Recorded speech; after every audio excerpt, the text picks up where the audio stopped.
ഗ്യാസിന് വില കൂടി. നിങ്ങളറിഞ്ഞില്ലേ? ഗ്യാസിന് 1000 രൂപ കൂടി. ഗ്യാസിന് 1000 രൂപ കൂടിയപ്പോൾ ഹോട്ടലുകാർക്ക് വമ്പിച്ച ലാഭം.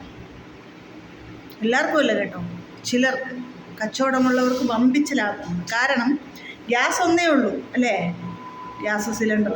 അതിന് 1000 രൂപ കൂടിയപ്പോൾ ഇവിടെ ദോശയ്ക്ക് വില കൂടി, ചായയ്ക്ക് വില കൂടി, കട്ടന് വില കൂടി, പരിപ്പുവടയ്ക്ക് വില കൂടി, ഉഴുന്നുവടയ്ക്ക് വില കൂടി.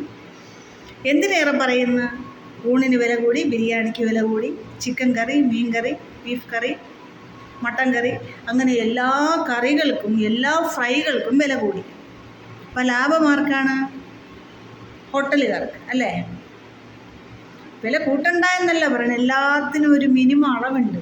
ഇനിയിപ്പോൾ ഗ്യാസ് പഴയതുപോലെ കിട്ടിത്തുടങ്ങിയ ഇവർ വില കുറയ്ക്കുമോ? ഒരിക്കലുമില്ല. ഇതേ ലെവലിൽ തന്നെ കണ്ടിന്യൂ ചെയ്യും. ഇത് കൊള്ള ലാഭമല്ലേ. വേണം, എടുക്കണം, എടുക്കണ്ടെന്നല്ല. ഒരു 10 കൂട്ടം സാധനം ഉണ്ടെങ്കിൽ ഒരു 3 കൂട്ടം സാധനങ്ങൾക്ക് വില കൂട്ട് അല്ലേ. ബാക്കിയെല്ലാം ഒരു മിനിമം റേറ്റിൽ പോട്ടെ. ചായ, കട്ടൻ, പരിപ്പുവട, ഉഴുന്നുവട, ഇതെല്ലാം ഒരു മിനിമം റേറ്റിൽ പോട്ടെ. ഊണിനോ അല്ലെങ്കിൽ മീൻ ഫ്രൈക്കോ മീൻ കറിക്കോ ഏതെങ്കിലും ഒരു 3 കൂട്ടം സാധനങ്ങൾക്ക് വില കൂട്ടിയാൽ മറ്റുള്ളവർക്കും അത് കുറച്ചൊരു പ്രയോജനമായിരുന്നു. ഇത് എല്ലാ സാധനങ്ങൾക്കും റേറ്റ് കൂടുതലാണ്. കൊള്ള ലാഭമാണ്. നല്ല ബിസിനസ് ഉള്ളവർക്ക് കൊയ്ത് വാരാം, അല്ലാത്തവരെന്നും താഴ്ത്തട്ടി തന്നെ കിടക്കും. പക്ഷേ ഒരു മനസാക്ഷി എന്നുള്ളതുണ്ടല്ലോ, മനസ്സിലൊരു കുത്ത്, മനക്കുത്ത് അല്ലേ, മനസാക്ഷി കുത്ത് എന്നൊരു കുത്തുണ്ട്. ആ കുത്തൊക്കെ നമ്മൾ ചിന്തിക്കണ്ടേ. ഇതിലും അപ്പുറത്ത് ചില ഹോട്ടലുകളിൽ ചെയ്യുന്ന പരിപാടിയാണ് ഞാൻ പറഞ്ഞത്. ചിലയിടത്താണ് കേട്ടോ, കറികളൊക്കെ കഴിയാറാവുന്ന സമയത്ത് ഇപ്പോൾ എന്തെങ്കിലും കറികൾ കുറച്ചേ ഉള്ളൂ, ഇപ്പോൾ 2 പേര് വന്നു, ഒരാൾക്ക് കൊടുക്കാനുള്ള കറിയേ ഉള്ളെന്നുണ്ടെങ്കിൽ ഇവർ ചെയ്യുന്നത് എന്താണെന്നറിയോ, ചൂട് വെള്ളം എടുത്താൽ കറിക്കകത്ത് ഒഴിക്കും.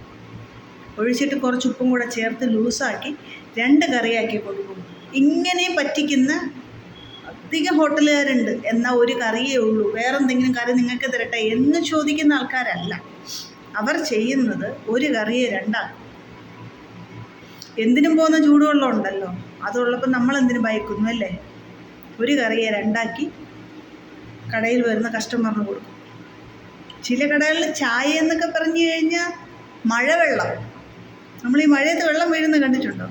അത് മണ്ണിൽ അലിഞ്ഞ് ചേരുമ്പോൾ ഒരു തരം ചായയുടെ കളറിലാണ് ഒഴുകി പോകുന്നത്. അതുപോലെ മഴവെള്ളമാണ് ചില കടകളിലെ ചായ കൊടുക്കുന്നത്. 1 കൂറ് പാല് വാങ്ങി 10-12 പേർക്കും വേണമെങ്കിൽ ഒരു ചായ കഴിക്കും. മിനിമം എൻ്റെ ഒരളവ് നോക്കുകയെങ്കിൽ ഒരു 6 ചായ. ഇച്ചിരി കട്ടിക്കൊക്കെ കുടിക്കണമെന്നുണ്ടെങ്കിൽ 1 കവർ പാലിലൊരു നല്ല രീതിയിൽ ചായ ഇടുകയാണെങ്കിൽ ഒരു 6 ചായയിൽ പോട്ടെ ഒരു 7 ചായ. അതിനപ്പുറത്തേക്ക് 1 കവർ പാലിൽ ചായ ഇട്ടാൽ കൊള്ളത്തില്ല. മനസ്സിലാവില്ല, ചായയുടെ ടേസ്റ്റേ പോകും. നമ്മളൊരു ചായ കുടിക്കുമ്പോൾ അതിൻ്റെ ടേസ്റ്റ് അറിഞ്ഞ് കുടിക്കണം, എങ്കിലേ ചായ കുടിച്ചതായിട്ട് നമുക്കൊരു ഫീലിങ്സ് വരുള്ളൂ. ചായക്ക് അഡിക്റ്റായി പോയി കഴിഞ്ഞാൽ നിർത്താനും പാടാണ്. പക്ഷേ ഇന്ന് ചായയ്ക്ക് ആവശ്യമുള്ളവരേ ഉള്ളൂ ഒട്ടുമിക്ക ആൾക്കാർ. അത് മുതലെടുത്തുകൊണ്ട് ഈ ആൾക്കാർ ചായ വിൽക്കുന്ന കണ്ടു കഴിഞ്ഞാൽ വെറും ഓട വെള്ളമാണ്. കഷ്ടം. ഇവരും കൊടുക്കുന്നത് കാശല്ലേ, അധ്വാനിക്കുന്ന കാശല്ലേ കൊടുക്കുന്നു. ഇവിടെ വാ, അധ്വാനിക്കുന്ന കാശല്ലേ കൊടുക്കുന്നു. ഒരു മനസാക്ഷി വേണ്ടേ? ഒരു മനുഷ്യൻ കഷ്ടപ്പെട്ടിട്ട് വിയർപ്പൊഴുക്കിയിട്ട് അവരിങ്ങോട്ട് വരുമ്പോൾ അവരതിൽ നിന്ന് ചിലപ്പോൾ ഒരു 500 രൂപ കിട്ടും, അതിൽ നിന്നൊരു 10 രൂപ അല്ലെങ്കിൽ 15 രൂപ എടുത്താണ് ഒരു ചായ കുടിക്കുന്നത്.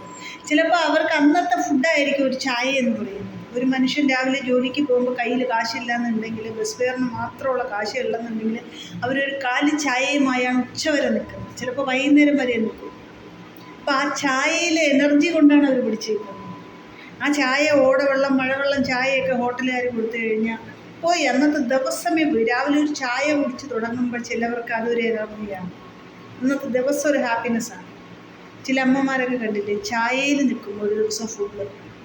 അങ്ങനെയുള്ളവരും ഉണ്ട്. ഭക്ഷണം കഴിക്കാൻ സമയമില്ലാണ്ട് ഒരു ചായയിൽ നിൽക്കുന്നവരുണ്ട്.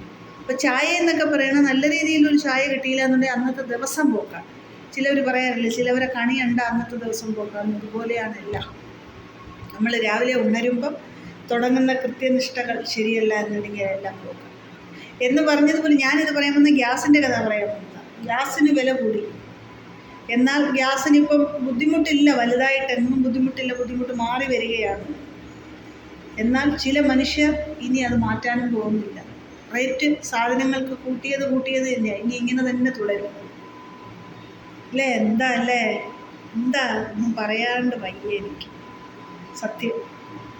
ഇതിപ്പോൾ ഞാൻ ചിരിച്ചുകൊണ്ടാണോ പറയണത്, സങ്കടത്തോടെ പറഞ്ഞിട്ട് എന്താണ് കാര്യം? ഇവർ അത് ചെയ്യുമോ? ഇവരത് മാറ്റുമോ? ഇവർ പഠിച്ച പാഠം ഇല്ലാതാക്കും? ഒരിക്കലും ഇല്ല. ഇപ്പോൾ കരഞ്ഞിട്ടും കാര്യമൊന്നുമില്ല. വരാനുള്ളത് വഴി തങ്ങത്തില്ല എന്ന് പറഞ്ഞ ഇതിന് ഇങ്ങനെ തന്നെ പോകും. ഇപ്പം ഇതിൻ്റെ ആവശ്യം ഉണ്ടായിരുന്നു. ഈ ഗ്യാസിന് ഈ പ്രോബ്ലം വരേണ്ട എന്തെങ്കിലും ഒരു ആവശ്യം ഉണ്ടായിരുന്നു. കറണ്ട് അടുപ്പിന് വരെ തീ പിടിച്ച വിലയായി. കാരണം ഇങ്ങനൊരു പ്രോബ്ലം വന്നപ്പോൾ എല്ലാത്തിനും വില കൂടുതലാണ്. കഷ്ടം, പറയാതിരിക്കാൻ വയ്യ. ഈ നാട് എങ്ങോട്ടാണ് പോകുന്നത്? ഈ മനുഷ്യരെന്താണ് ചെയ്യുന്നത് എന്ന് നമുക്ക് പോലും അറിയുന്നില്ല.